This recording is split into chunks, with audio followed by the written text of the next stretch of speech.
بسم الله الرحمن الرحیم. الهی به امید تو، سلام و عرض ادب و احترام محضر شما بینندگان عزیز شبکه تلویزیونی ورزش، علاقه‌مندان و عاشقان والیبال. خیلی خوشحالیم که در صبح جمعه در خدمت شما هستیم. انشالله کامل بررسی خواهیم کرد هفته 26 رقابت‌های لیگ برتر والیبال، جایی که دیگه مرحله مقدماتی تموم شد و حریفان خودشون رو تیم‌هایی که در حقیقت در این مرحله بودن شناختن و نهایتاً من خودم گیج شدم و نهایتاً خدمت شما عرض کنم که خب تیم‌های گیتی پسند و مثل رفسنجان به دسته پایین‌تر یعنی لیگ یک سقوط کردن.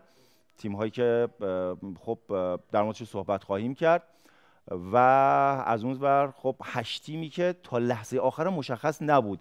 انصافاً در این یک دهه‌ای که من افتخار داشتم در خدمت والیبال باشم از طریق شبکه ورزش و رسانه ملی، تا الان در این مرحله و روز آخر اینقدر نزدیک نبوده قضایا. خب فقط یه تیم شهرداری ارومیه بود که میدونست قهرمان هست و تیم اول هست، منظور از قهرمان تیم اول جدول هست، و بعد از اون تیم هشتم که مشخص نبود بین پاس گرگان، صنعتگران و امید. بعدش اصلا تیم چهارم، پنجم، ششم و هفتم سیال بودن، یعنی شاید یه جورایی هم مربیان عزیز داشتن شطرنج با هم بازی میکردن در هفته آخر که حتما کامل بهش خواهیم پرداخت. سعی کردیم در هفته آخر نتایج همزمان رو در پخش زنده کامل در اختیار شما بذاریم. حتما علاقه‌مندان به والیبال در شبکه ورزش دیدن که هیچ چیزی تا لحظه آخر مشخص نبود. حتی گیتی پسند فقط با یه امتیاز سقوط کرد و اون هم به خاطر نتیجه تیم بازی شهرداری ارومیه با سایپا بود. در صورت برنامه امروز رو نگاه کنیم، من فکر می‌کنم برنامه خوبی باشه، چرا که دیگه رقابت‌های دور در حقیقت مقدماتی به اتمام رسید. از اون سمت خب تیم‌های سپاهان اصفهان و رازین پلیمر تهران اومدن به رقابت‌های لیگ برتر از لیگ یک. چقدر خوب اومدن، حتما در موردش صحبت خواهیم کرد و سایر قضایا. دیگه صحبت زیاد نمی‌کنم، یه بخشو ببینیم و برگردیم بریم جدول رو بررسی کنیم، ببینیم چه اتفاقاتی در هفته آخر افتاد. بفرمایید.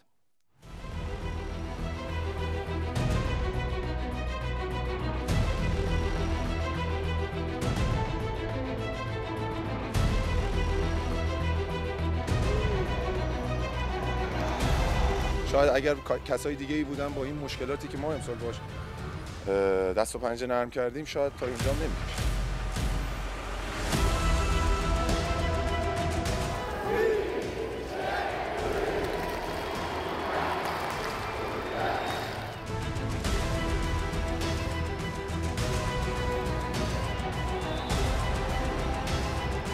هر تیمی مجاز هست برنامه ریزی کنه برای برد و باخت خودش، ولی اگر تیم دیگه متضرر بشه این فرپلی نیست. خیلی از تیم‌ها با بالغ بر 30-35 میلیارد افتادن دسته یک. ما این تیم خلاصه بدون پول نگهش داشتیم سهمیه استاد.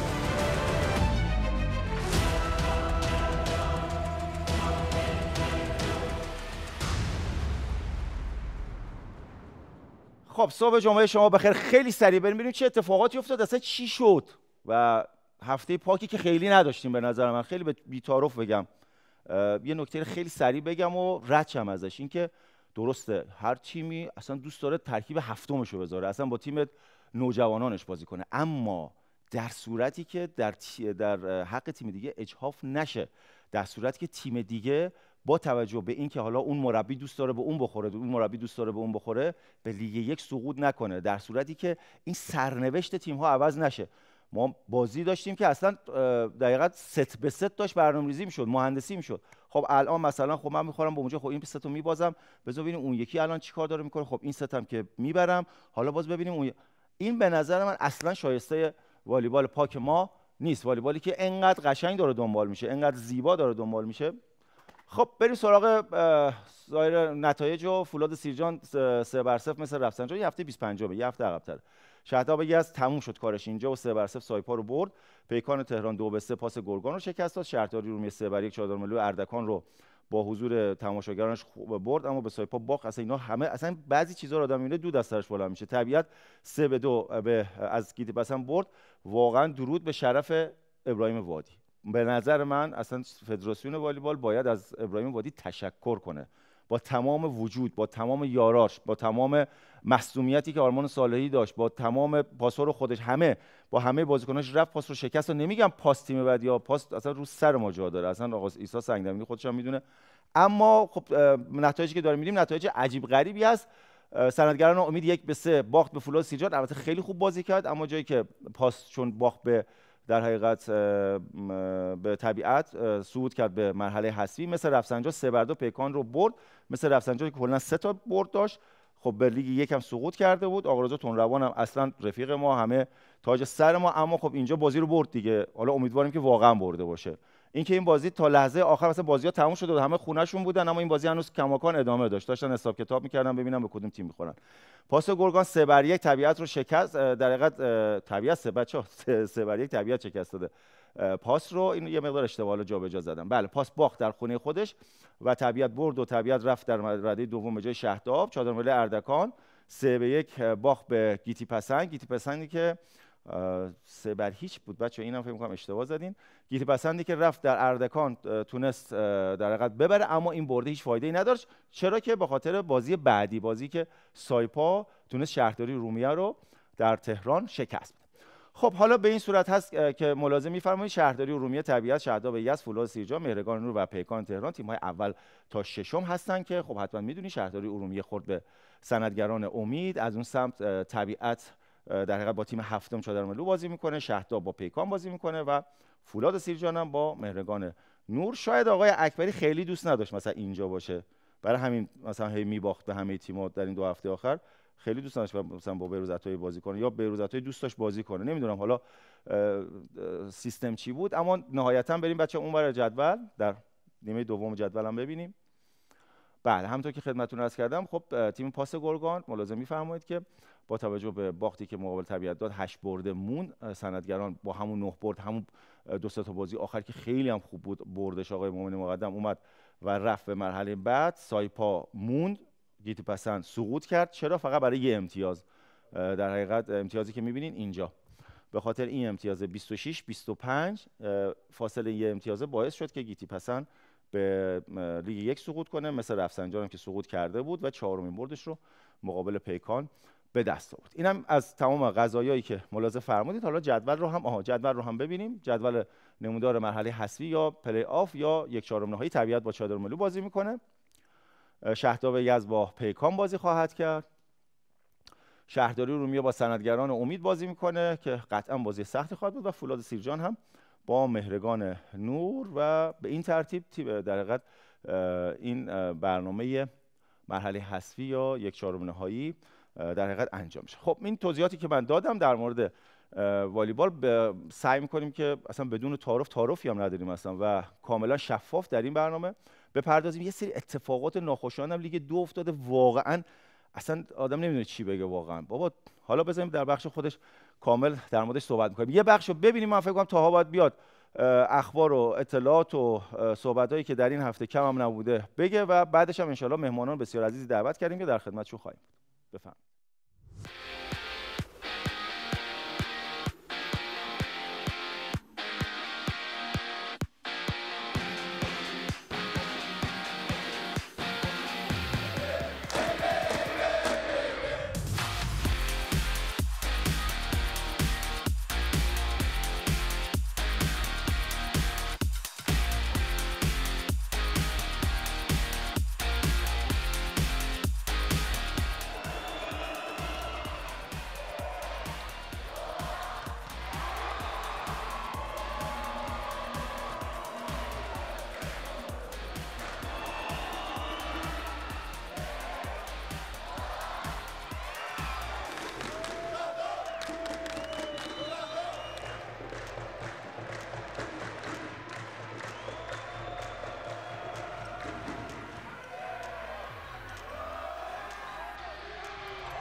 هواداره شهرداری با برد تیمشون حالا سر اسبا نمیشناسن، چرا که تقریبا دومین تیمشون قطعی شد و با عنوان دومین قرار پلی آف برن و اون سمت تیم سایپا که یه کورس امیدی داشت تو این بازی رو باخت تا دیگه هیچ شانسی برای صعود به پلی آف نداشته باشه.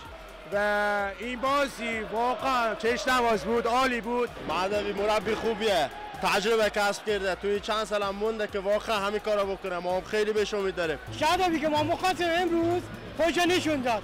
ایول وای مهدوی. در کل ما امروز بعد از این مچ ریپورت بازی اومد تو همه فاکتورها از تیم سایپا بهتر بودیم، هم تو سرویس، هم توی دریافت، هم توی حمله اول سایداد، هم توی برگشتی از تیم سایپا بهتر بودیم و فکر می‌کنم مستحق این پیروزی بودیم.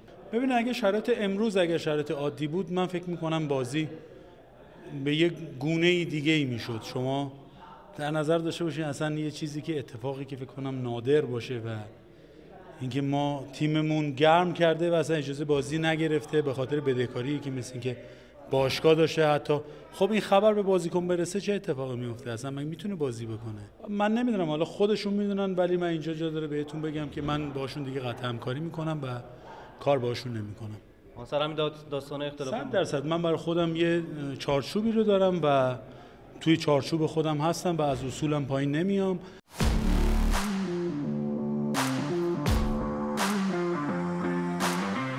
سلام ارادت، صبحتون بخیر. خیلی خوشحالیم از اینکه همچنان روی تور میبینید. قسمت اولی که پژمان قشنگ بررسی کرد نتایجی که حالا بعضیاشون یه مقدار اما اگر داشت توش، بعضیاشون نه. اما من یه نکته قبل از اینکه بریم سراغ اخبارمون بگم و اتفاقا امروز می‌خوایم لیگ‌های خارجی، یه سری از لیگ‌های خارجی که بسیار معتبر هست و لیگ‌های سطح اول دنیا هست رو با هم مرور بکنیم. فقط این نکته رو من بگم، شاید برای بعضی از بینندگانمون این سوال پیش میاد که آقا چرا تیم‌ها این سمت یه سری نتایج عجیب غریب میگیرن و اصلا داستان این پلی آف چیه؟ فکر نکنید که این پلی آف مختص به والیبال ایرانه، نه اینطوری نیست. تو کل دنیا و کشورهای به خصوص صاحب نام والیبال این پلی آف رو دارن. یعنی حتی لیگ ایتالیایی که الان با هم مرور خواهیم که لهستان و همه کشورهایی که بالاخره تو والیبال حرفی برای گفتن دارن، این سبک بازی و این نوع از روند بازی توی کشورهای صاحب نام والیبال دنیا وجود داره. یعنی تیم‌ها به پلی آف صعود می‌کنن و یک قسمت مهمی از بازی‌های والیبال پلی آفه.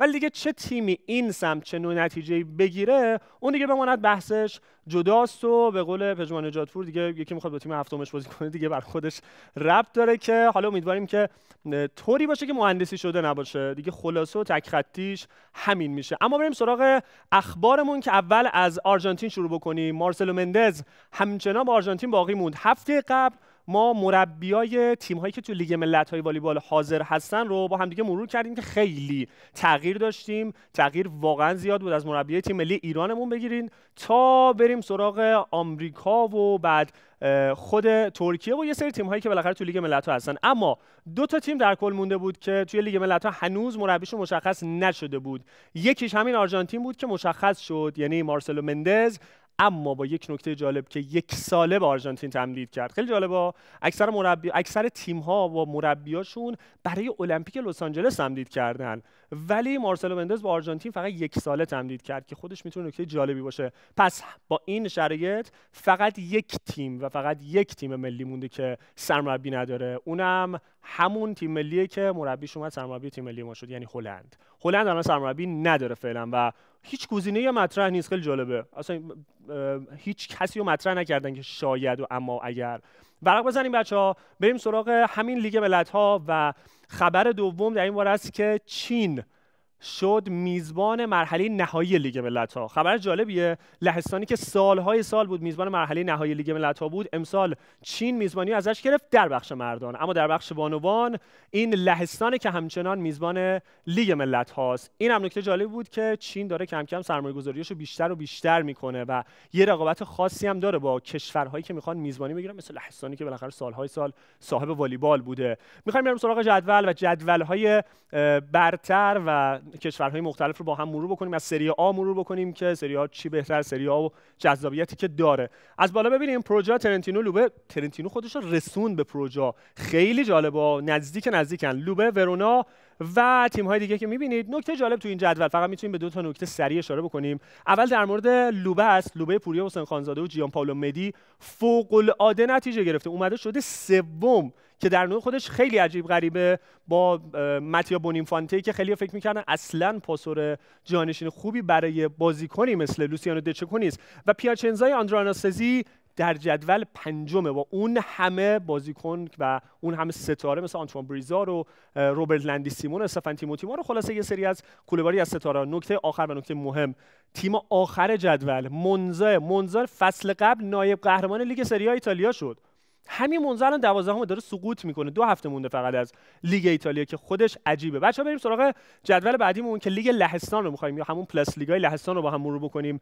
وگیلیا سرشپسکی تیم مارسلو مندز اول توی لهستان، زاویرچه مبین نصری تیمی که میخائیل وینیارسکی سرمربیشه دوم هست و پروژکت ورشای کوین تیلی و بقیه تیم‌ها رو مشاهده می‌کنید. نکته مهم جدول لیگ لهستان چیه؟ هر 8 تا تیمی که قراره به پلی‌آف صعود بکنن تیم‌هایی هستن که ما نماینده داخلش داریم، لژیونر داریم توش. زاویرچه رو عرض کردم مبین نصری رو داره. یکم بیایم پایین‌تر برسیم به اسکرابل هاتوفی که امین اسماعیل نژاد رو داره با گیورگ کرتوش ششمه و تیم آخری که به پلی‌آف لیگ لهستان صعود میکنه چستخوواست که امسال با میلاد باتیپور عالی بازی کرده. بچه‌ها ورق بزنیم بریم سراغ جدول بعدیمون و بریم سراغ لیگ ترکیه که ما اونجا هم نماینده خیلی داریم تو آلانیاسپوری که بالاخره نماینده‌های زیادی داریم، بازیکنایی که اونجا بازی میکنن، شاید به تیم ملی کمک بکنن، حالا کاری نداریم. ولی خب از زراعت بانک شروع میکنیم که مصطفی کاواز امسال خیلی خوب تیم بسته. هالک بانک ترکیه ایگور کولوکوویچ دومه، گالاتاسرای، فنرباغچه که میثم صالحی رو داره و میایم تا پایین که آکوش بلدیه‌اسپور که میبینید خیلی شرایط مناسبی نداره، اما توی ترکیه هم همین شرایط پابرجاست. اکثر بازیکنایی که ما توی تیم‌های ترکیه‌ای و لیگ باشگاه‌های ترکیه‌ای داریم صعود کننده مرحله بعد هستن. آخرین جدول ما با هم ببینیم. اسوی لیگ یا همون لیگ جذاب ژاپن. عجیبه، اصلا یه سرمایه‌گذاری عجیب کردن و جالب همچنان دارن ادامه میدن. بازیکنای خیلی خوبی رو دارن جذب میکنن و حتی برای فصل بعد یه سری بازیکنای خیلی مطرح رو داره جذب میکنه لیگ ژاپن که واقعا در نوع خودش عجیبه. بعضی از بازیکن‌ها اسمشو میشنویم، مثلا لوکارلی بیا تو مثلا لیگ ژاپن بازی کنه، دیفالکو، نیمیر عبدالعزیز بازی میکنن. همین تیم اولی که میبینید اوساکا بلوتن تیم یوجی نیشیدا اول، تیم لورنتیلی بزرگ که این اوساکا بلوتن همون پاناسونیک پنترز که یه تغییر اسپانسر و یه تغییر نامی داد شد اوساکا بلوتن. همون پاناسونیک پنترز که تیم لورنتیلی اول هست، امسال برای قهرمانی داره جنگ میکنه.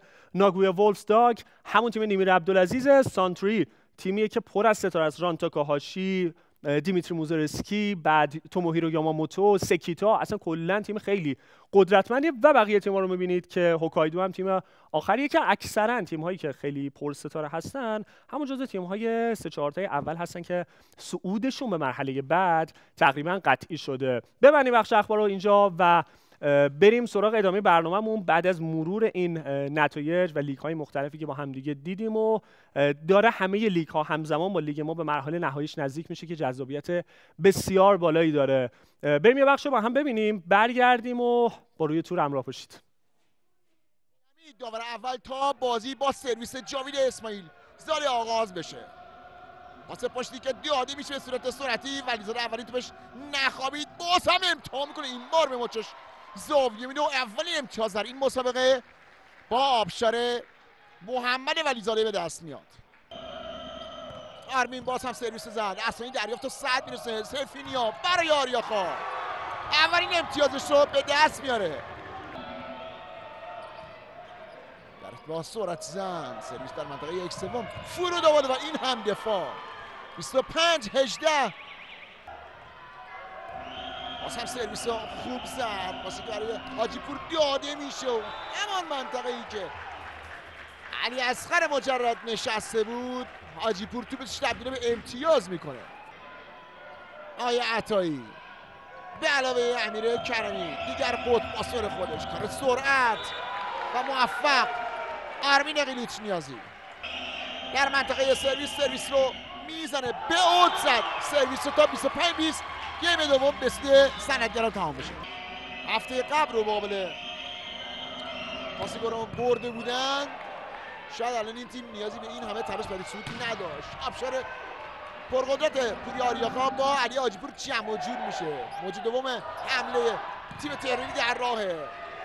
به برگشت در زمینه سیرجان، رالی بسیار دیدنی شده. اسم که ارسال میشه برای آریاخا. علی رمضانی کدام بازیکن؟ باز هم سیفینیا چقدر خوب شده. جواهری با دست دفاع کار میکنه، حمایت انجام شده با سیفینیا. رفت در زمینه سیرجان، چه نقشه ای حاجی پور و کسب امتیاز با علی حاجی پور. 4-1 به سود سیرجان. بازم سرویس خوب این بار با طاها بهبود نیا، اما در طولگیری موفق نبود. افشاری که خواجه خلیلی به زیبایی هرچه تمام تر زد برای سیرجان.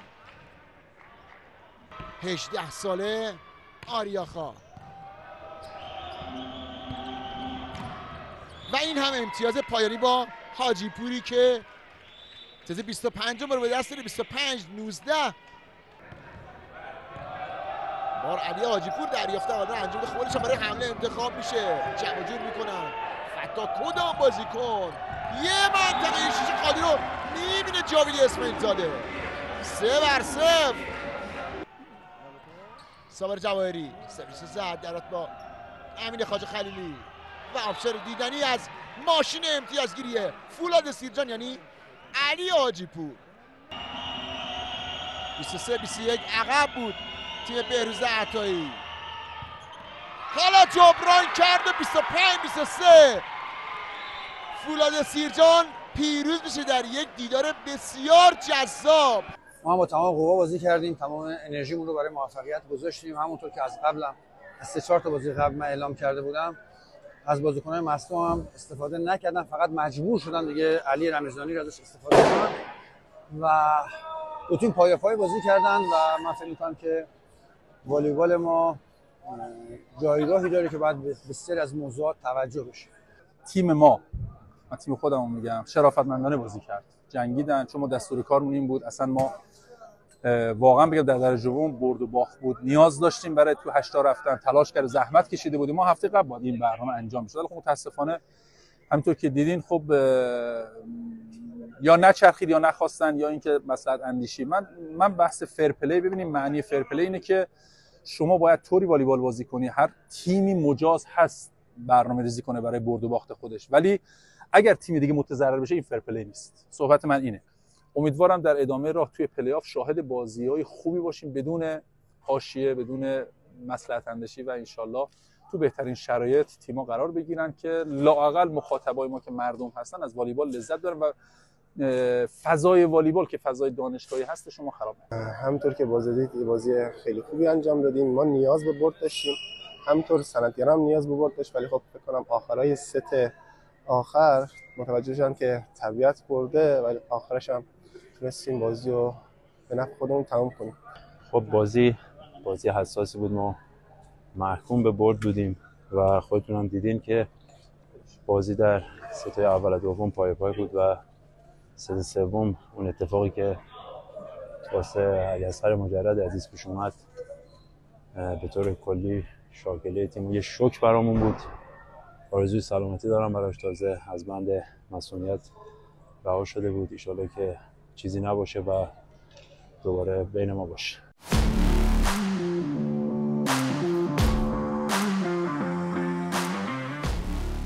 صبح جمعه شما بخیر. همچنان برنامه روی تور رو از شبکه تلویزیونی ورزش مشاهده می‌فرمایید. ما مهمانان بسیار عزیز داریم، حتما به صورت تلفنی هم یه سری حالا اتفاقات عجیب غریبی که در لیگ 2 افتاده و سایر موارد رو هم پیگیری خواهیم کرد. اما یکی از نکاتی که خب حتما همه علاقه‌مندان والیبال هم دیدن این بود که تیم سندگران امید با توجه به اینکه در اولین سال حضورش در رقابت‌های لیگ برتر بود، بعد از اینکه از لیگ 1 اومدن به رقابت‌های لیگ برتر، تونستن به جمع 8 تیم پایانی صعود کنن و واقعا فوق‌العاده بود عملکردشون، با توجه به اینکه عرض کردم، بازم میگم بخش خصوصی رو باید حمایت کرد، دلگرمشون کرد و اینکه بیان در ورزش، خصوصا حالا در والیبال که رشته ما هست، و در حقیقت دلگرم بشن به اینکه در ورزش باقی بمونن. آقا رضا مومنی مقدم و سعید جواری توانا، هم سرمربی و هم یکی از بازیکنان خوب با اخلاق والیبال کشورمون، مهمان ما هستن. آرزو خیلی خوش اومدی، سعید جان خیلی خوش اومدید.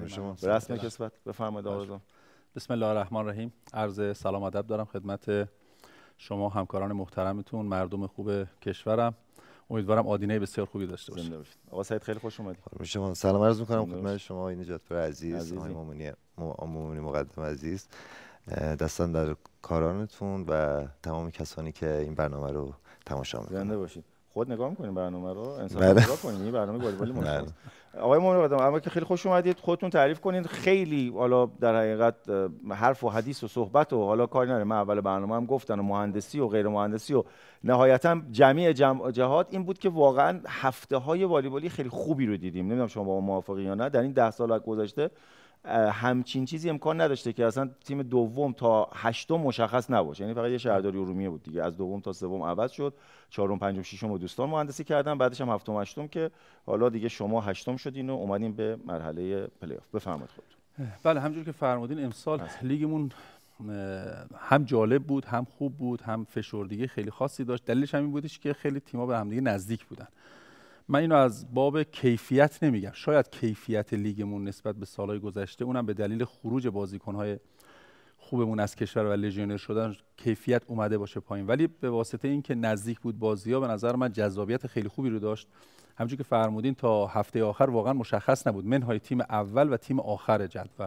آخر موقع مشخص نبود دیگه. آخر که به لیگ یک رفت مثل رفسنجان و تیم شهرداری. بله اول و 12 مشخص. بقیه تیم‌ها از تیم دوم تا تیم 11 واقعا مشخص نبود و با امتیازهای 1 امتیاز 2 امتیاز 1 باخت 2 باخت داشتن جابجا می‌شدن و به حساب مهندسی داشت میشد تا حدودی که جایگاهشون مشخص کنن.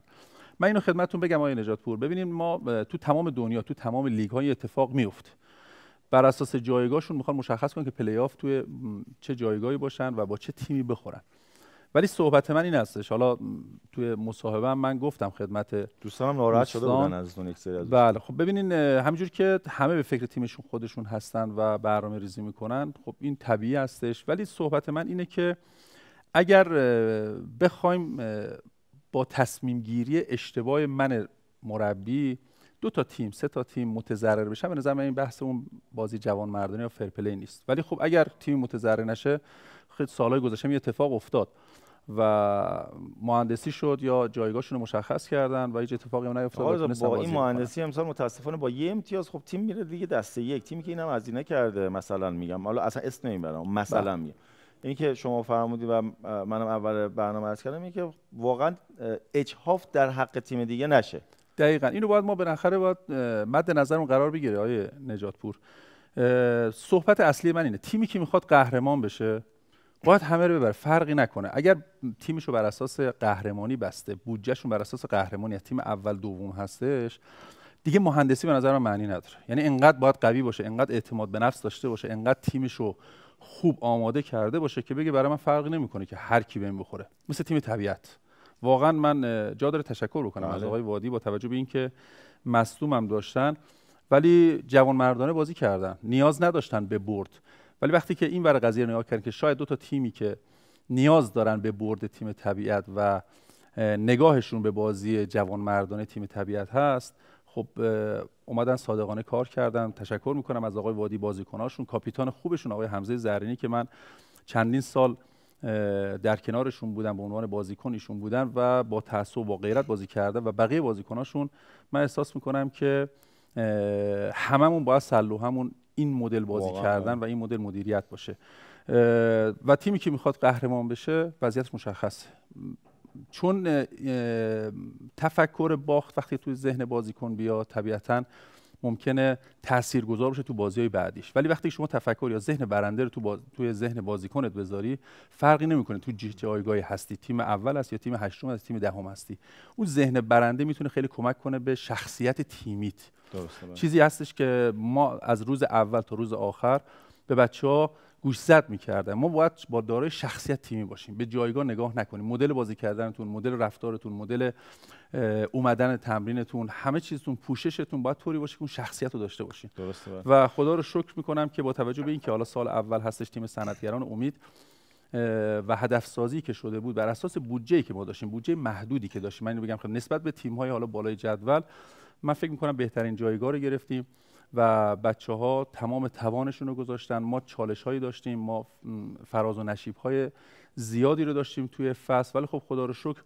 انقدر تفکرات کادر، مدیریت و بازیکن به هم نزدیک بود که ما تونستیم به اون جایگاهی که نیاز داشتیم. در اولین سال حضورتون یه اتفاق تفاوت صحبت آقا رضا مامانی، یه اتفاق تلخ افتاد برای علیاصغر مجرد، بازیکن خوب ملی پوشمون، پای دیگش در حقیقت آشیل داد به قول والیبالیا و براش روزی سلامتی می‌کنیم. داشت بهشون زنگ زدیم که بتونیم یه ارتباط بگیریم، دیروز هم عملش کردن. آقا رضا خیلی کوتاه بفرمایید در مورد علیاصغر که می‌خوام از سعید سوال کنم.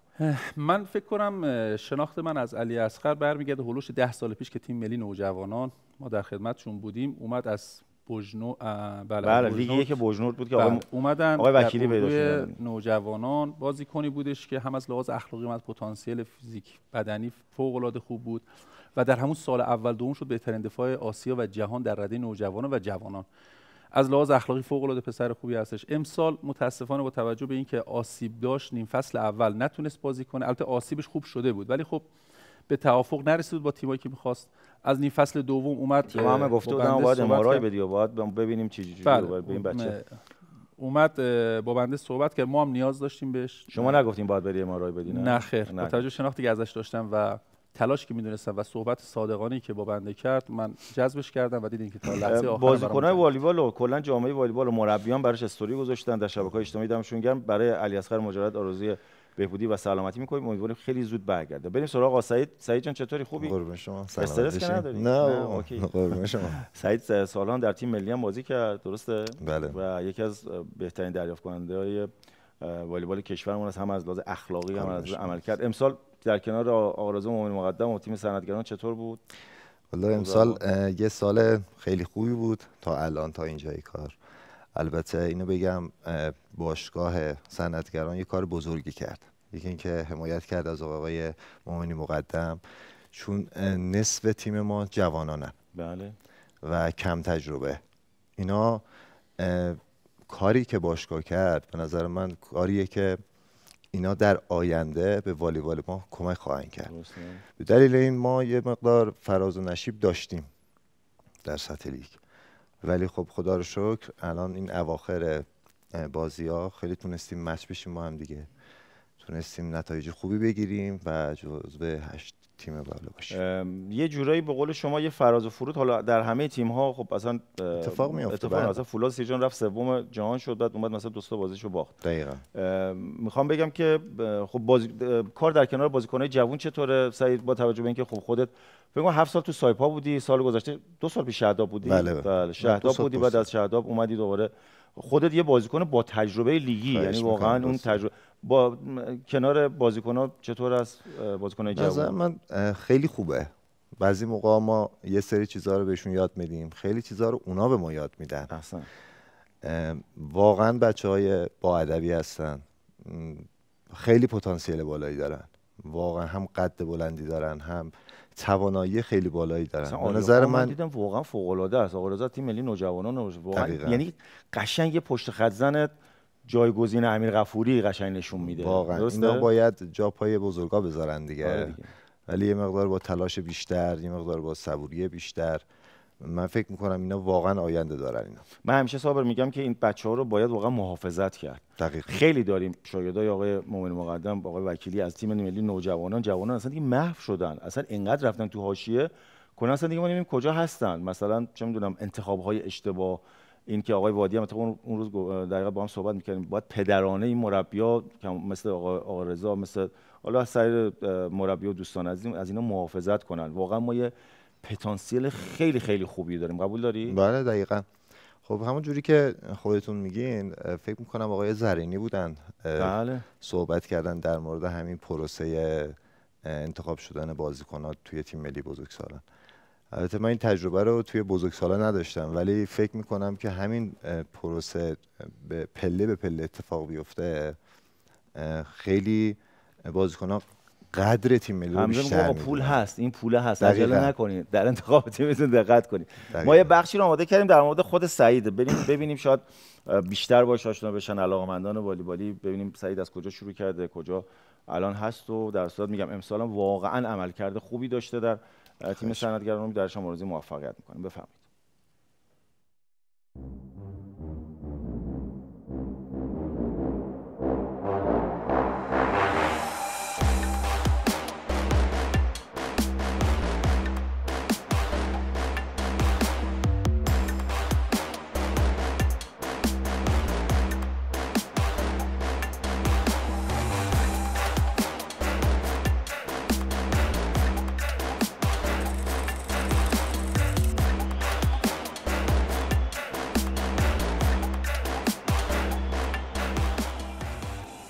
کشید. دریافت عالی از جاوید. منطقه 4 فوق‌العاده زد صابر.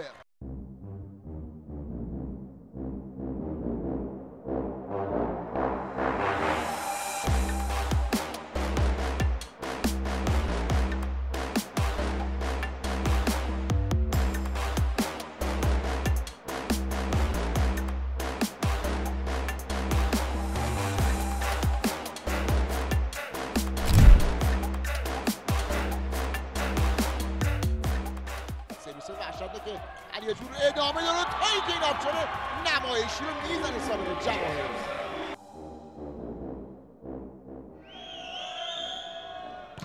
بازم رنگبر سرویس خوبی رو میزنه جواهری، خود جواهری عالی.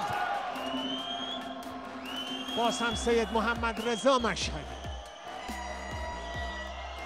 یه بار دیگه جواهری.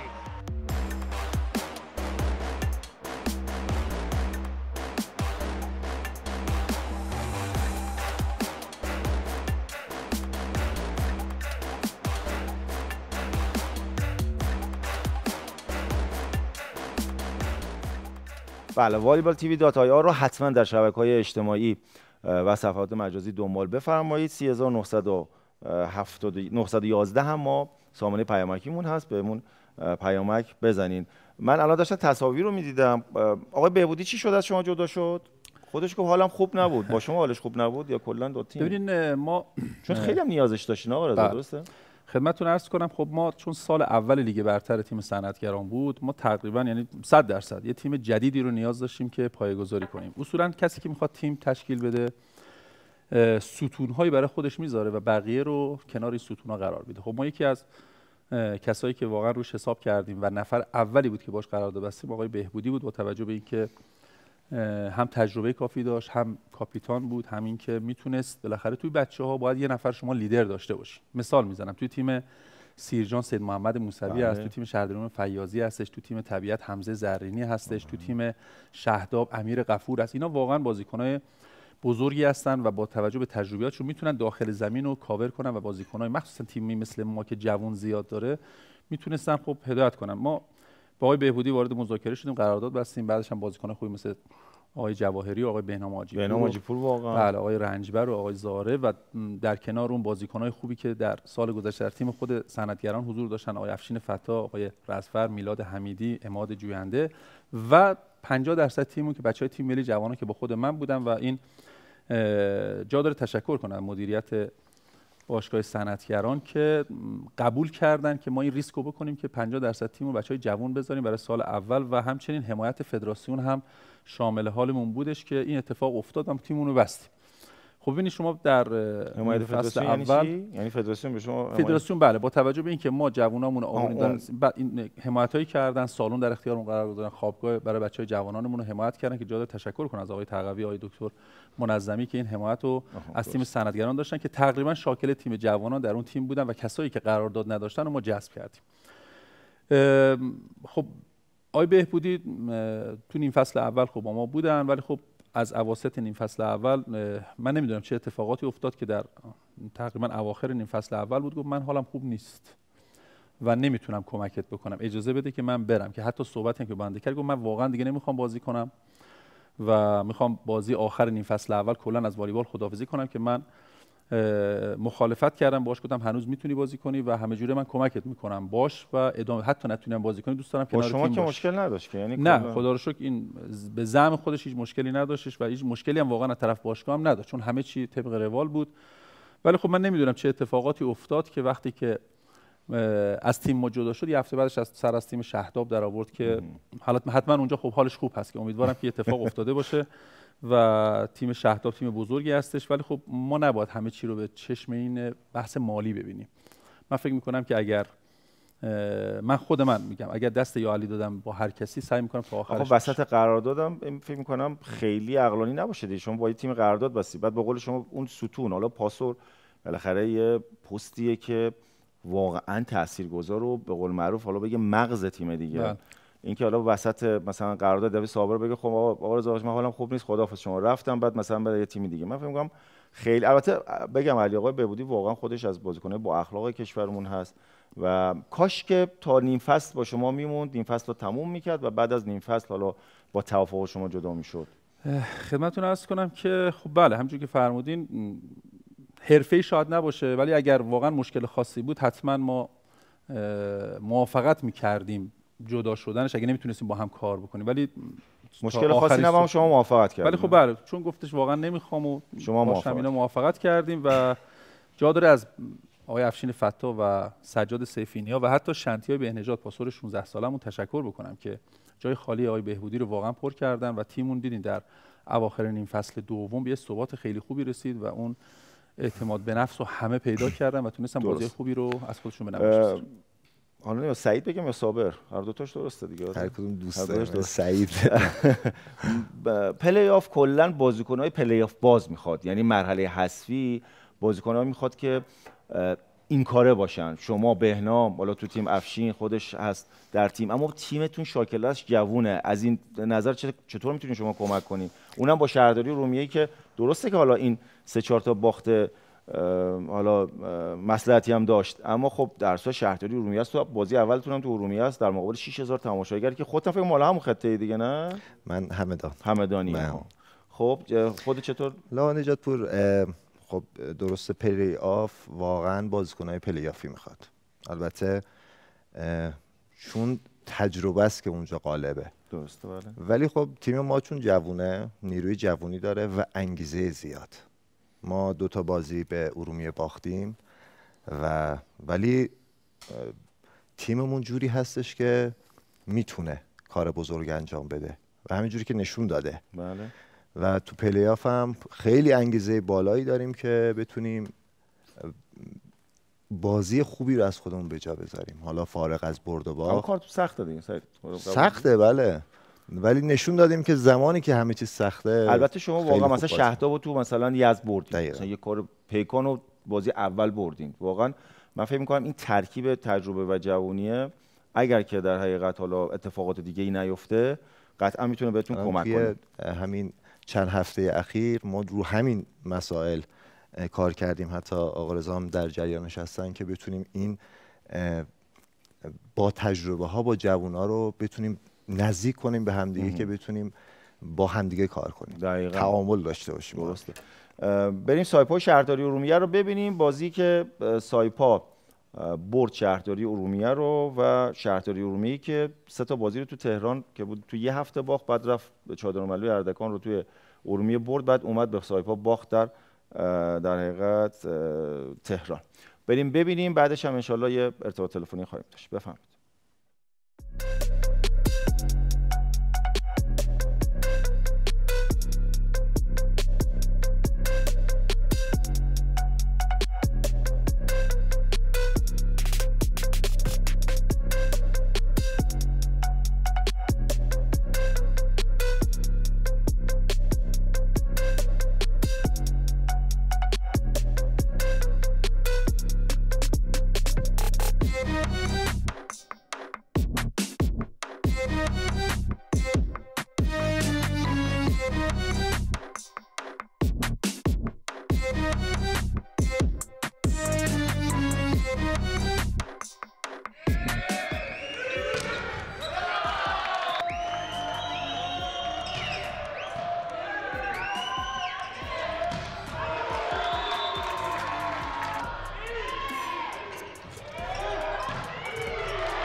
از اول لیگ، از همون روز اول که تمرین‌ها رو شروع کرده بودیم، بچه‌ها همدل و مصمم بودیم که یه نتیجه در خور شأن تیم شهر عاشقان والیبال ارومیه بگیریم امسال. خسته نباشید میگم به بچه‌های خودمون. سال خوبی نداشتیم و مشکلات خیلی زیادی داشتیم. دمشون گرم واقعا. شاید اگر کسای دیگه‌ای بودن با این مشکلاتی که ما امسال باش دست و پنجه نرم کردیم شاید تا اینجا هم نمی‌کشیدن. والا والیبال خیلی چیز پیچیده‌ای نداره که شما فکر کنین الان ما میایم یه چیزی رو میگیریم که مربیای گذشته نگفتم. من فکر میکنم از این اعتمادی که والیبال کرده جوونامون رو توی بحث مربیگری داره راه میده ضرری نکرده و نخواهد کرد. در کنار اینکه ما مربی بسیار بزرگی الان داریم از نسل‌های گذشته، باید اونام حفظ بشن و در کنار همدیگه خیلی اتفاقای خوبی برای والیبال یکی بزرگترین مربیای دنیاست. من احساسم برای اینه که خیلی باهاش موفق میشیم. مطمئناً اگه لیدر یا یه سری از تماشاگر نماها تحریک نکنن قطعا هیچ تماشاچی تو ایران انقدر بی فرهنگ و معذرت میخوام بی تربیت نیستن که بیان فوش بدن. قطعا از یه جاهایی تحریک میشن. ان که حالا فدراسیون ورود کنه و باشگاه‌ها ورود کنن. ما این فرهنگسازی رو در ارومیه داریم انجام میدیم. میشه گفت همه تیم‌ها خوبن تو اون مرحله تو 8 تا و 4 تا خیلی سخته. پارسال هم نگاه کنید بازی ما 3 تا بازی بود، بازی فینال 2 تا 3-2 شد. نمیشه از الان اونجوری پیش بینی کنیم. والیبال واقعا پیش بینیش خیلی سخته.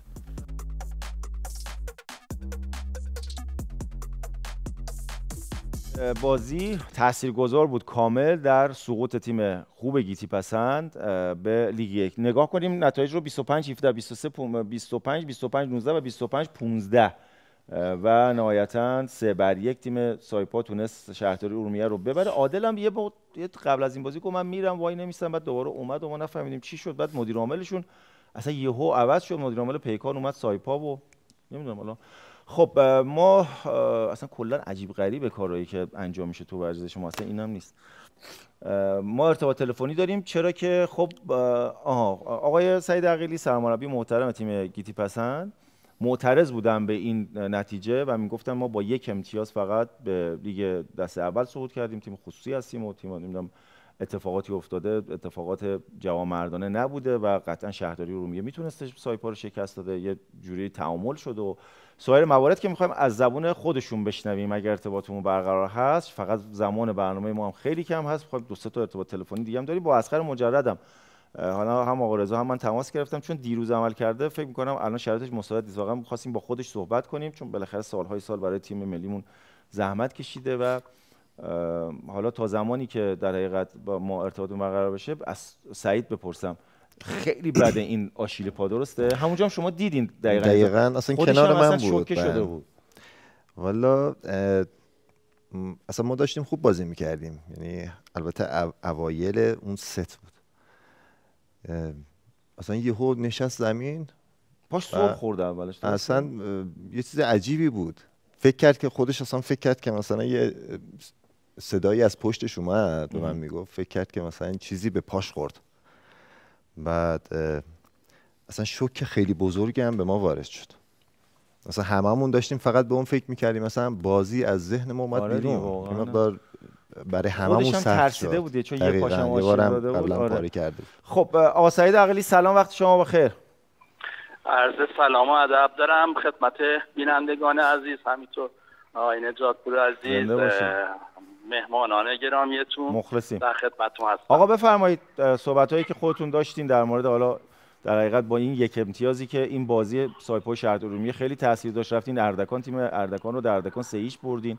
ما میشنویم، بفرمایید در خدمتتون هست. بله خب ما از اوایل مسابقات خب بعد شانسی‌های زیادی آوردیم. طول مسابقات آسیب دیدگی زیاد داشتیم، همینطور به هر حال بعد شانسی توی مسابقات داشتیم، ولی در کل از بازی بچه‌ها راضی هستم. اونا واقعا به هر حال بازی خودشون انجام دادن، ولی ما به نسبت پتانسیل تیممون که داشتیم من فکر کنم اواخر مسابقات خب یه مقدار توی جدول به دردی سر خوردیم. نبودن تیم مشهد، نیامدن تیم مشهد خیلی مشکل شد برای ما همینطور که خب دو تا تیم که باشون طرف بودیم اونا باخت داشتن از تیم مشهد و به هر حال برای ما دردسر شد و ما نتونستیم امتیاز لازم رو بگیریم. اگه این کار انجام نمیشد ما به هر حال توی پلی آف بودیم و یه مشکلی هم از این بابت که آقا یه مسابقه هم کردین در مورد همین بازی سایپا شهردار ارومیه، انتقادی داشتین، بفرمایید اینو. بله خب میدونید که خب تیمی که خب تاثیرگذار روی بقیه تیم‌های پایین جدول، خب اگه فیر پلی نباشه خب با مشکل ما برمیخوریم. ما اوایل مسابقات میریم توی مثلا ارومیه با 7000 جمعیت بازی میکنیم، بعد اواخر مسابقات تیمی که باش رو در رو هستیم خب میاد با یه تیمی که تقریبا بازیکناش هم نیورده. متوجه این فرق نمیکنه اگه بازیکن شرکت نکنه توی مسابقه ای و بازیکن شرکت ندن، خب به هر حال با اینکه تبانی باشه، خدای نکرده تبانی باشه، هیچ فرق نمیکنه.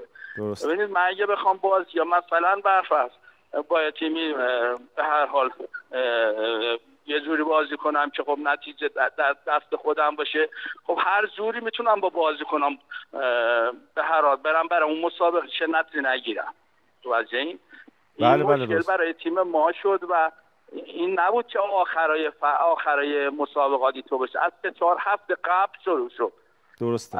خب تیم‌ها رفتن به هر حال یه جوری بازی کردن که ما نتونیم بریم، مشکل بشه برام توی پلی آف. و الان که میبینی خب یه تیم مثل گیتی پسند که خب واقعا برای ما زحمت کشید، تموم قراردادها به موقع، تموم مسائلش به موقع و حیف این باشگاه که با مدیریت قوی که داره بیاد بره دست یک بازی کنه و من از مسئولین خواهش میکنم که به این قضیه فکر کنند، نگذارن یه باشگاه بزرگی مثل گیتی پسند اسیر این اشتباهات بشه و خواهش میکنم که تیم‌ها را اگه میتونن 14 تیمیشو بکنن. ما خیلی زحمت کشیدیم که از دست یک بیایم در سوپر لیگ و این مشکل برای ما حل کنن. والیبال اصفهان پتانسیل داره که دو تا تیم توی لیگ برتر داشته باشه. دقیقاً.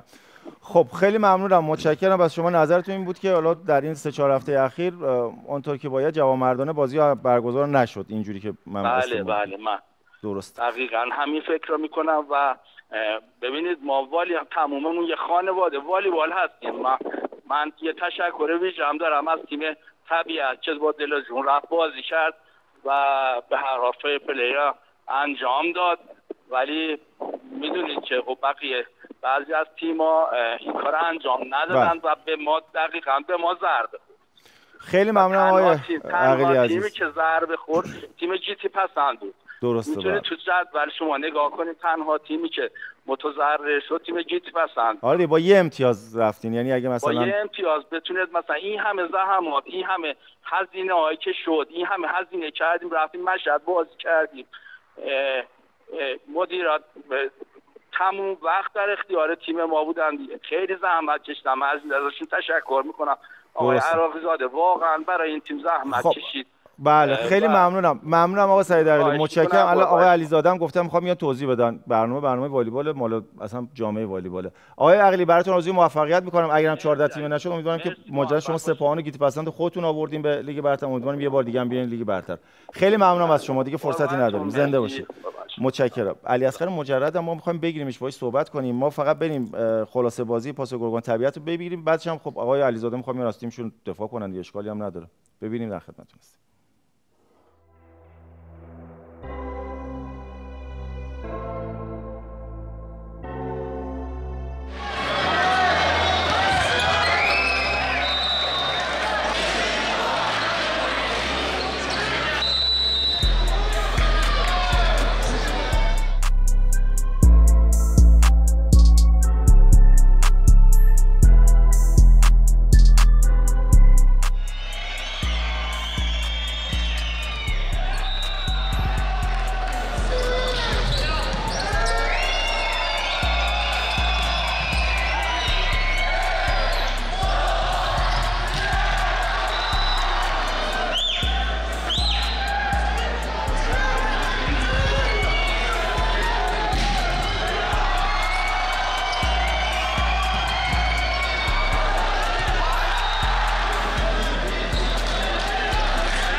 سعی کردیم که یه بازی فرپلی انجام بدیم که خدای نکرده حقی از هیچ تیمی ضایع نشه. بالاخره برد یا باخت ما شاید برای ما تأثیری نداشت ولی برای تیم‌های پایین جدول تاثیرگذار بود. ما با همین نفراتی که هستیم توی پلی‌آف ظاهر میشیم. ما الان نهم جدول شدیم. همین که تیم در خیلی از تیم‌ها با بالغ بر 30-35 میلیارد افتادن دسته یک. ما این تیم خلاصه بدون پول نگهش داشتیم سهمی استانه. دیده بودین شرایط جدول ما 11ام جدول بود. با این همه گرفتاری و اون ویروسی که آمد تو اون شرایط بعضی اوقات ما حتی شرایطی رو نداشتیم 6 تمرین بکنیم. همه بیان پای کار. واقعا از الان ما اگه قرار تیم داری کنیم باید از الان بجومیم، یارگیری کنیم، کمک کنیم، تمرینات ما رو شروع کنیم، نه اینکه برسه دقیقه آخر واقعا تک و تنها جنگیدن خیلی سخته. با یه تیمای لیگ کشوری همین بازی که الان داریم مشاهده می‌کنین انقدر رسانه‌های بیرونی برای ما فشار آوردن که این تیم نتیجه نگیره. آقا ما فقط سکوت کردیم. حالا اون موضوع ارومیه رو دیدین که چجوری همه مسئولین پای تیمشان وایسادن ولی ما سکوت کردیم. بازم علیرغم این همه بی‌میری‌ها رفتیم آقا در تهران بازی رو بردیم. اینم تقدیم کردیم به همه هواداران ولی نیازی که همه پشت هم باشن همه مسئولین.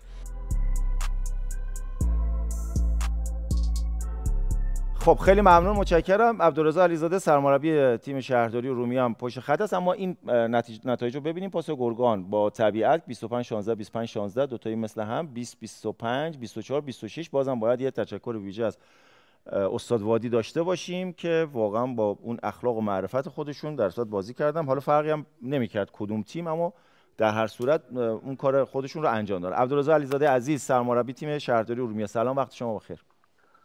با عرض سلام، عرض ادب احترام شما آقای نجات‌پور و آقای مومنی مقدم و آقای جواهری توانا در خدمت. آقا در خدمت شماییم. شما فرمودین که صحبت دارین در مورد بازی شهرداری. من احساس کردم یه ذره داره در مورد تیم ما بی‌انصافی و بی‌حقی میشه. بله. خاطر اون گفتم که از تیم خودم بله اصلا حق شماست. بفرمایید. من عرض کنم که اگر 4-5 تا بازی آخر نگاه کنید تیم ما شدیداً تو افت بود و بعد بچه‌هامون مریض بودن و از بازی پیکان هم استارت این مریضی اتفاق افتاد. بعد بازی پاس که به هر حال واقعا بچه‌هام مریض بودن، من نتونستم از بچه‌هام کامل استفاده کنم که 3-2 باختیم و پشت بندش 3 روز بعد رفتیم به طبیعت 3-0 باختیم. و بازی که در ارومیه بود اگه دقت کنید و نگاه کنید ما بازی ارومیه نه جواد حسین آبادی رو داشتیم نه بابک فیاضی رو داشتیم. بله. ما اگه چادر معلول رو تو ارومیه بردیم بدون اینا بردیم و چون آقای حسین آبادی مصدوم شدن در حین بازی گیم اول که تعویض اضطراری هم مجبور بودیم انجام بدیم که ندادیم، حتی گیم اول هم باختیم و فیاضی هم به خاطر یه مصدومیتی که تو زانوش بود ما ازش استفاده نکردیم، از آریان محمود نژاد استفاده کردیم. به هر حال من تیمم از بازی آخر چی در مقابل سایپا؟ خب بازیتون عبدالرضا خیلی حساس بود دیگه، یعنی همین بازی که شما انجام سر یه امتیاز تیم گیتی پسند سقوط کردن. آقای سعید عقیلی اعتراضش برای همینه، میگه تیم صدرنشین چجوری اومد مثلا به تیم سایپا؟ من مسئول تیم خودمم، باید مراقب تیم خودم باشم، مراقب تیم دیگه که نیستم. و خب نه مثلا میگن آقا تیم صدرنشین شاید مثلا به تیم سایپا مثلا حالا یه جورایی جدی نگرفته بود دیگه چون اولم شده بود. خب این حق خودمه، من انتخاب میکنم چه جوری بازی کنم با چه آقا حق خودتونه، درسته عبدالرضا جان، ولی من اما شما الان اگه فیاضی اگه رمضان صحبتی اگه جواد حسین آبادی شرایط بازی داشتن قطعا میآوردن بازیشون میدادن. شما میگین اونا شرایط بازی نداشتن. ببین الان جواد حسین آبادی بعد از بازی مدارکش هم هست، ما بعد بازی با چادر معلول ایشونو بردیم ام‌آرآی گرفتیم، عکس گرفتیم از پاش شدیداً آسیب دیده بود. ما یعنی نگران این بودیم که کل اصلا بقیه فصل رو از دستش بدیم، یعنی تا این حد وضعیتش خراب بود. گفتم حالا انقدر علم پیشرفت کرده، فیلم هست موجوده، چجوری ما پایان 24-23 جواد حسین آبادی مصدوم شده جلوی چادر معلول. گیم دوم 15 من بابک فیاضی هم تعویض کردم و رمضان صحبتی هم مریض. خب من چطوری میتونم بازیکن مصدومم مریضم رو به خاطر یه بازی که واسه منم هیچ فرق نمیکنه بیارم مثلا مصدومیتشون مریضیشون بدتر بشه برای پلی‌آف از دستشون بدم. بعدم من از یه بازیکنای استفاده کردم واقعا جوون بودن، آینده دارن، اومدن خودشونو کجا باید اینا فرصت میدادن. بله درست. اما خب حالا مثلا صحبت از این بود که حالا شما دلایل رو گفتید. ما ببین ما نه میگم اصلا شما دوست داری اصلا با تیم نوجوانانت عبدالرضا آقای علیزاده ببین شما اصلا دوست داری با تیم نوجوانانت بازی کنی، اما در صورتی که به حق تیم دیگه اشراف نشه دیگه. یعنی ببینید آقای عقیلی بزرگ ما پیشکسوت والیباله و ما هم رفتیم تو سایپا برای بردن، برای خوب بازی کردن، نه اینکه برای باختن. هیچ نفری دوست نداره ببازه. حتی شما پلی استیشن هم بازی کنید با کامپیوتر دوست دارین پلی استیشن هم ببرید، دوست نداری ببازی. ما هم با بچه‌هامون رفتیم اونجا بازی کردیم، بازی خوب انجام بدیم. اگه میتونستیم هم زورمون هم دادیم، فشارم آوردیم، ولی خب بازی رو باختیم. اگه اونا حالا من جسارت نمی‌کنم کارم، اگر اونا 3-0 چادرملو رو تو چادرملو بردن، دیتی پسند برده، ولی سایپا ما رو برده، ما باختیم، سایپا نبرده. از کجا معلوم چادرملو به اینا 3-0 نباخته؟ حالا نمیدونم دیگه، واقعا نمیتونم اینو جواب بدم. خب سال اگه سختیه. اونا بردن باید از خودشون اگه سایپا میپرسیدی. ما رو برده، نه سایپا ما رو نبرده، ما باختیم، من حرفی نداریم دیگه. باش دیگه، حالا دلایل خودت گفتی. عبدالرضا با آقا رضا مومنی بازی داری، چطور می‌بینی تیم صنعتگران؟ خیلی کوتاه فقط. خب بازی سختی است. ما الان بازی رو رفت و برگشت رو اصلا نگاه نمی‌کنیم.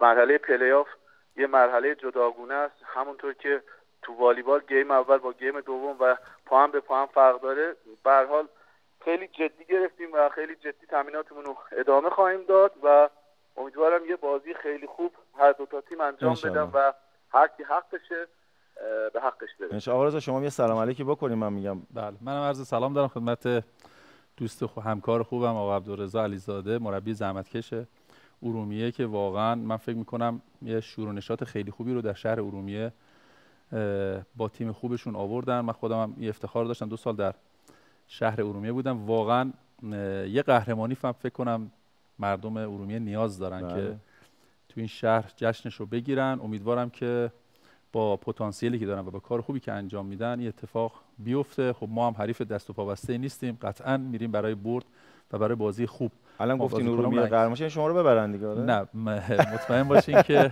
این آرزوی قلبی من برای مردم خوب ارومیه بود، ولی خب مطمئنا ما هم با توجه به انگیزه که بچه‌هامون دارن مطمئنا بازی بسیار خوبی رو انجام خواهیم داد و برای برد حتما داخل زمین. آقا عبدالرضا دیگه مصدومات که میرسن دیگه، تا اون موقع اونجا دیگه حذفیه دیگه.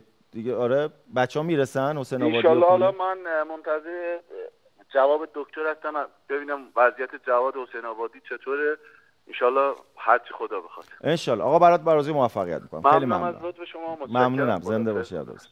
ما این حق رو برای همه در حقیقت مربیان عزیزان لیگ برتر والیبال قائلیم. این برنامه بازم گفتم مختص برنامه شماست، برنامه خود شماست. هر زمان که خواستین اگر در برنامه در مورد شما احساس کردین داره صحبت میشه، مثل عبدالرضا میتونین بیان توضیحاتتون رو بدین و در مورد این اتفاقات اخیر. ما یه بخشی داریم بریم ببینیم و بخش پایانی با دوستانمون هست که فینال لیگ 1 هست، سپاهان اصفهان و رازین پلیمر تهران. آقای مهندس خداوند دمش گرم چقدر خوب بود، خودش مالک مثلا اونجا بود، رفت کلاس‌های مربیگری دید، بعد اومد کلا نباخت، همه رو برد و واقعا حالا ان شاءالله دعوتشون می‌کنیم بیان بپرسیم از خودشون، ما هم یاد بدم ببینیم چجوریه این. بریم ببینیم فینال لیگ 1 رو در خدمت هستیم.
خب ممنون و متشکرم. ما بخش پایانی تا قبل از اذان ظهر به افق تهران در خدمت مهمانان عزیز خواهیم بود. یه مهمان تلفنی دیگه هم خواهیم داشت.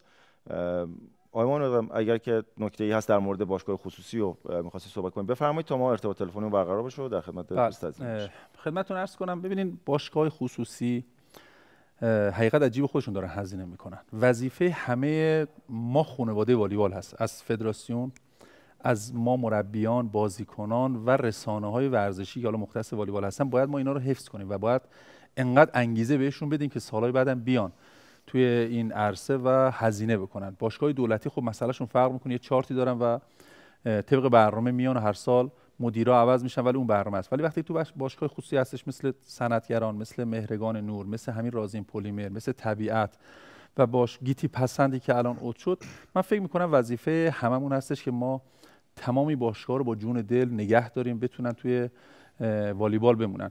الان جا داره من از باشگاه خودم البته بگم، جا داره که من تشکر ویژه بکنم از حاج آقای محمدی پور، رئیس هیئت مدیره و مؤسس گروه امید و برادرانشون که جزء هیئت رئیسه هستن که واقعا با جون دل و علاقه بسیار زیادی. آقای نجات، من 2 بار فقط این دوستان رو زیارت کردم، انقدر علاقه دارم به والیبال و انقدر دوست دارن والیبالو که خانوادگی به این والیبال دارن ارق و تعصب دارن و این جای خوشحالی داره. وظیفه من مربی، بازیکن‌ها این هستش که ما اینا رو همینجور علاقه‌مند نگه داریم با والیبال خوبمون، با والیبال زیبامون و بر اساس بودجه که تعیین کردیم. خیلی جالبه که ما روز اول که رفتیم هدف سازی کردن ما و انسان‌های بسیار منطقی خوب هستن که آقای مهندس محور که مدیر عامل هست گفت ما نمی‌خوایم این دفعه سال اول بیایم یه ساله باشیم، ما می‌خوایم بمونیم ولی پله پله بریم که هدف گذاری کردیم سال اول بهترین شرایط بتونیم توی 8 تا تیم نهایی باشیم، سال دوم توی 4 تا و سال سوم بتونیم سکو کسب کنیم. و من از تفکرشون واقعا لذت بردم، خیلی نزدیک بود تفکراتون به هم و تونستیم کار بکنیم که امیدوارم این اتفاق خوب بیفته و بقیه باشگاه خصوصی رو ما بتونیم حفظ بکنیم که توی والیبال بودن باشن که بقیه بازیکن‌ها و مربی‌ها از این راه اموراتشون میگذره که والیبال زیبایی رو ما در سال‌های آینده ان شاء الله. ما هم همیشه تو برنامه گفتیم واقعا باید دلگرمی بدیم به باشگاه خصوصی که دارن میان در ورزش با این اوضاع و احوال اقتصادی و این قیمتایی که هست میان و سرمایه‌گذاری میکنن. ما صحبت از علیاصغر مجرد کردیم، الان ارتباط تلفنیمون برقرار هست. دیروز عمل کرده تو بیمارستانه، فقط میخوایم صداشو بشنویم. سلام آقای مجرد، وقت شما بخیر. خیلی خوشحالیم که با شما صحبت میکنیم. آقا پژمان، منم سلام عرض میکنم خدمت شما و بینندگان عزیزتون. سلام عرض میکنم خدمت آقای رضا مومنی و آقای جواهری. زنده باشید. آقا ما واقعا همه ناراحت، یعنی جامعه والیبال، یعنی انقدر خود دوست داشتنی، انقدر با اخلاقی، همه بچه‌ها برات استوری گذاشتن، همه جامعه والیبال. نمیدونم، خیلی خودم ناراحتم واقعا. خودت دوست دارم بگی، میدونم دیروزم عمل کردی و خودت از کم و کیف حالا این مسئولیت بگو برای ما. این آشیلی که ولکن تو نیست، یه دفعه پای چپه یه دفعه پای راسته و نمیدونم ان شاءالله که دست از سرت برداره دیگه این یکی که عمل. آقا زنده باشی. منم تشکر میکنم از همه عزیزانی که لطف داشتن به ما، هم از طریق اینستاگرام زنگ زدن، پیام دادن. خیلی تشکر میکنم، مرسی که جوری احوال من بودین. آقا من دیروز عمل کردم و عرضم به خدمت شما که حتی دیشب نتونستم بخوابم از درد، یعنی اینقدر وحشتناک درد می‌خواستم. الان سرم داره منفجر میشه. فقط گفتم بیام بخاطر یه حال احوالی بکنم هم با شما هم بینندگان عزیزتون. نمیدونم واقعا، نمیدونم چرا این اتفاق افتاد. اینم لابد قسمت ما بوده دیگه. ما که یه بار حالا این راه رو رفتیم، بازم دوباره میریم.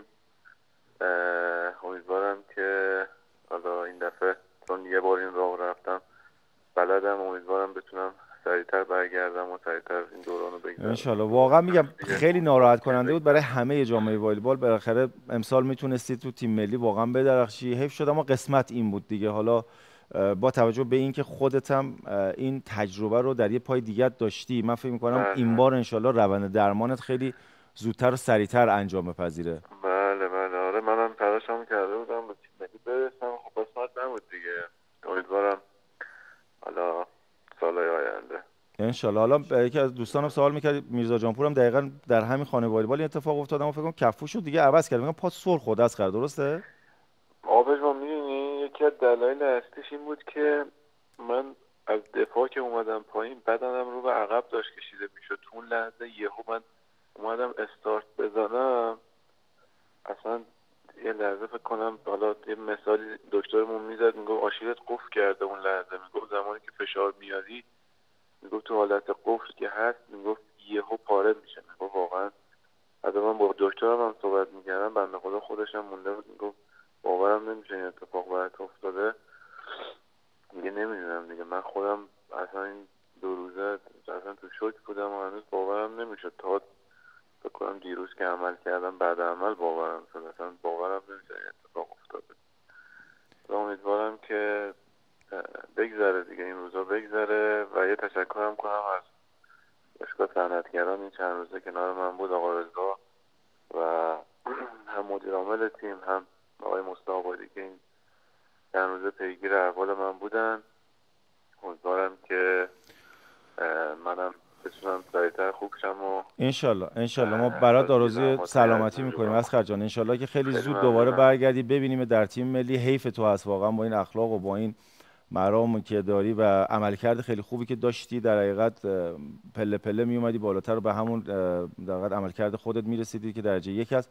در اصل قسمت این بوده دیگه. انشالله خیلی زود برگردی با روحیه خوب. نگران نباش، هنوز جوونی، هنوز خیلی راه داری و انشالله که بتونی موفق باشی. ممنونم که الان رو تخت بیمارستان هم هستی، بعد از عمل هست. این ارتباطو ما تونستیم باید بگیریم که حداقل علاقمندانی که حتما علاقمندان زیادی که داره جامعه والیبال هم صداتو بشنون و انشالله این انرژی‌های مثبت باعث بشه که خیلی خیلی زود خوب بشی. خیلی ممنونم از لطف و محبت شما. زنده باشید. زنده باشید. ممنونم از خودتون. متشکرم. سلامت باشید. زنده باشید. خب ما بچه‌ها چقدر وقت داریم؟ 3 دقیقه. با صابر دیگه صحبت‌های پایانی رو دقیقاً ببخشید یه مقدار شما ساکت بودین. آرزو نمی‌ذارید. صحبت پایانی این که انشالله اول اینکه با صنعتگران جان با 1 سال از قرارداد بله. اول اینکه از شما تشکر کنم چون این برنامه خیلی کمک کنه به والیبال کشور ما. بعد از باشگاه خودمون تشکر کنم و از هوادارهای خوبمون که نجات پور اینا از قم بلند میشن میان تشویق میکنن، بعد دوباره بعد بازی برمیگردن. این برای ما یه انرژی خیلی. چرا قم کارخونه صنعتگران امید اونجا مجموعه کارخونه‌شون در قم هست. زمانی که اینا اومدن ما خیلی از بازی‌ها رو اصلا انرژی که از اینا میگرفتیم خیلی به ما کمک کرد که بتونیم بازی‌های خوبی رو از خودمون نشون بدیم و ازشون واقعا تشکر میکنم. زنده باشید. خیلی ممنونم. آقای مانوقدم صحبت‌های پایانی براتون. در تیم ملی جوانان آرزوی موفقیت میکنم، در تیم ملی دانشجویان آرزوی موفقیت. هر چی تیم ملی هست شما هستین دیگه. تیم ملی دانشجویان ما آرزوی موفقیت میکنم و انشالله که برین و بازم با قهرمانی جهان برگردین. مرداد ما کار بسیار سختی دارین در چین، رقابت‌های قهرمانی جوانان جهان. انشالله که برین و بازم بتونین مدال خوش رنگ طلا رو برمون. انشالله. خیلی ممنون، تشکر میکنم از شما همکاران خوبتون و برگزاری این بالاخره برنامه بسیار خوب برای والیبالمون. خانواده والیبال بسیار خوب هستش. برای تیم ملی جوانان هم خب ما هدف اصلیمون هستش که بتونیم بازیکن‌های خوبی رو به تیم ملی بزرگسالان که هدف اصلی فدراسیون هم هست ما تزریق کنیم که امیدوارم امسال هم مثل دوره‌های گذشته بازیکن خوبی که در تیم ملی اومدن بتونن عصای دست سرمربی تیم ملی بزرگسالان باشن در سالهای آینده. و ممنون از همه ارکان فدراسیون و مردم خوب کشورم. خیلی ممنون، متشکرم. ممنونم از 2 مهمان بسیار عزیزمون. ما همچنان با شما خواهیم بود. تشکر ویژه از دوستانمون در پخش که بعد از اذان ظهر هم به ما این فرصت رو دادن. همین 2-3 تا نکته هست در مورد لیگ 2 ما باید پیگیری کنیم ببینیم چه اتفاقاتی افتاده، اتفاقاتی که اصلا قشنگ نیست و حتما با آقای قوچان نژاد هم صحبت خواهیم کرد بعد از اینکه انشالله بریم به اذان مناجات با دوستانم در پخش همراه بشیم و برگردیم. همچنان روی تور رو دنبال بفرمایید انشالله که بتونیم در خدمتتون باشیم. اما به لحظات ملکوتی اذان ظهر به افق تهران داریم نزدیک میشیم. التماس دعا داریم، میریم به پخش و اذان مناجات رو میشنویم و برمیگردیم انشالله با ادامه برنامه روی تور در خدمت شما خواهیم بود. التماس دعا. خب با آرزوی قبولی طاعات و عبادات ما تقریبا یه 10 دقیقه در خدمت شما خواهیم بود. یکی دو تا مسئله هست که می‌خوایم با هم دیگه بررسی کنیم ببینیم چه اتفاقاتی افتاده در لیگ 2 والیبال کشورمون. اگر ارتباط ما برقرار هست با آقای جبار قوچان نژاد دوستان با ما بگن که با ایشون سلام علیکی داشته بودیم. بله سلام آقای قوچان نژاد، رئیس محترم سازمان لیگ والیبال، ارادت داریم. آقای جبار سلام، مخلصم. سلام علیکم. بسم الله الرحمن الرحیم. عرض سلام و احترام دارم خدمت شما، در خدمتتونم. زنده باشید. من قبل از اینکه به لیگ 2 بریم آقا جبار، ما قبل از اینکه به لیگ 2 بریم یکی دو تا سوال بکنم که خیلی از دوستان سوالشون در مورد 14 تیمی شدن در فصل آینده است. تصمیمی گرفتین یا نه، یا اصلا الان قطعا میگین 12 تا تیم قرار هست برگزار بشه؟ ببینید تا همین الان که خدمت شما صحبت میکنم بر مبنای 12 تیم مطمئن باشید جناب آقای نجاتپور. بله. اما اگر ببینید تشکیلات ما یک مقدار توی بحث راستی آزمایی اینها به اصطلاح باید دقت نظر بیشتری داشته باشیم که فعلا نظر شخص جناب آقای تقوی ریاست متنفذتون بر مبنای 12 تیمه و انشالله همین رو اجرایی میکنیم. گفتم استثناءً مگر اینکه تیم متمولی بیاد و تشکیلاتی بیاد که بتونه به جوانهای ما کمک بیشتری بکنه، در اون موقع شاید تصمیم دیگه گرفته بشه، ولی تا همین الان مبنای 12 تیم در خدمت شما هست. یعنی مثلا اینکه پس گیتی پسند و مثلا مثل رفسنجان دیگه نباید امید داشته باشه، تیم متمول باید بیاد. بله، 2 تیم 11 و 12 سقوط کردن. بس دیگه یعنی آقا جبار اگه 14 تیمی هم باشه این دوتا بالا نمیان. نه، ما این مبنای سقوط و صعودمون سر جاشه. آها.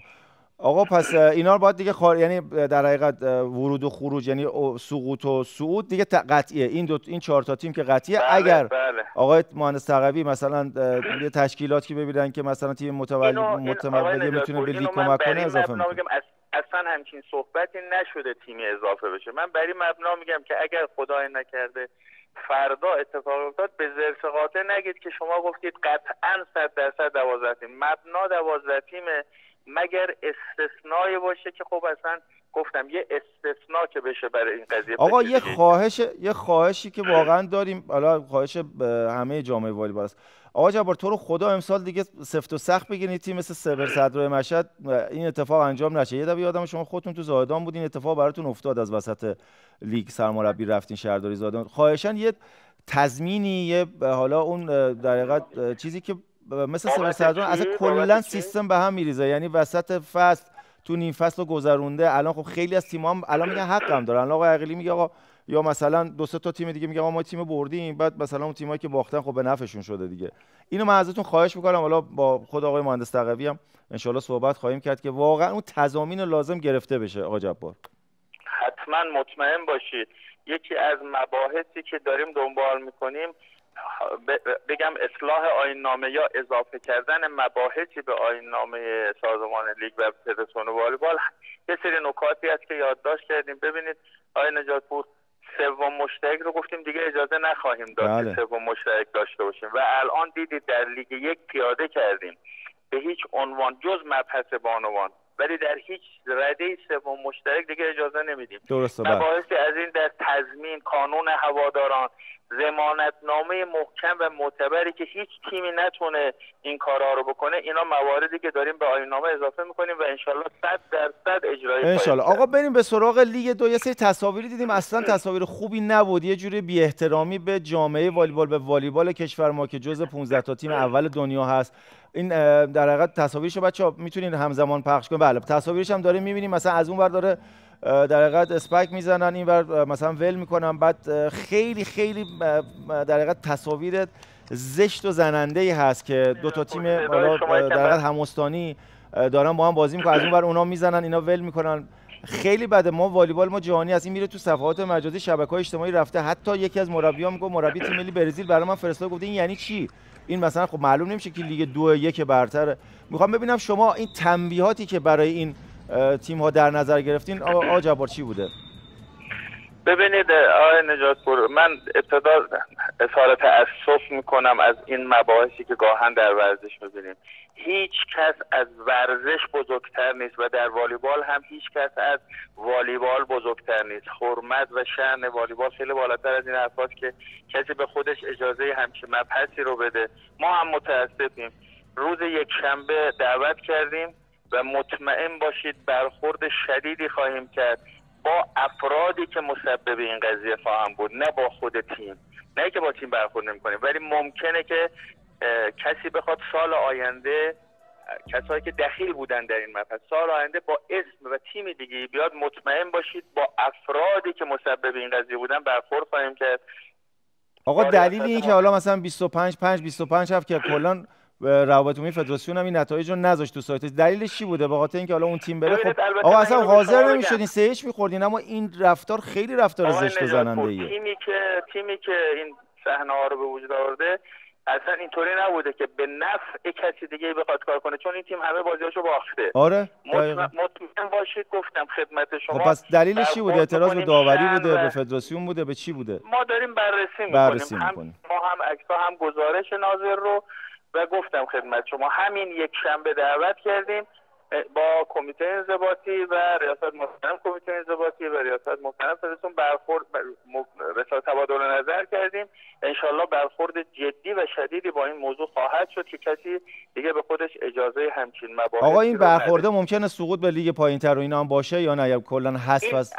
حالا من الان نباید اظهار نظر کنم ولی حداقلش هست. حداقلش. میگم آقا جبار زشت پشت سر من بیان، مثلا دوستان تصویربردار میگن آقا چیه، یعنی الان تو سرویس میزنه ول میکنه بعد مثل بسکتبال مثلا توپو میندازه تا اشتباه گرفته و خب خیلی ممنون آقا قوچان نژاد، دیگه فرصت نداریم. ممنون از شما که همیشه پاسخگویین آقا. سلامت باشید. عزیزیم قربان شما، خدا نگهدار. من فقط در حد 10 ثانیه بگم که تصاویری هم که در حقیقت دیدین، این بازی با اعتبار والیبال ایناست. آقا شما همه تیماتو باختی، همه بازیاتو باختی، خب نه یا این بازی رو یعنی چی که این کار که مثلا مربیان کشورهای دیگه ببینن به تمسخر بگیرن والیبال ما در سطح آسیا قطعا اول است. انشالله ژاپن رو هم باز دوباره میگیریم در جهان به عنوان 15 تیم اول هستیم. زشته بعد آقا این کارا. خیلی ممنونم.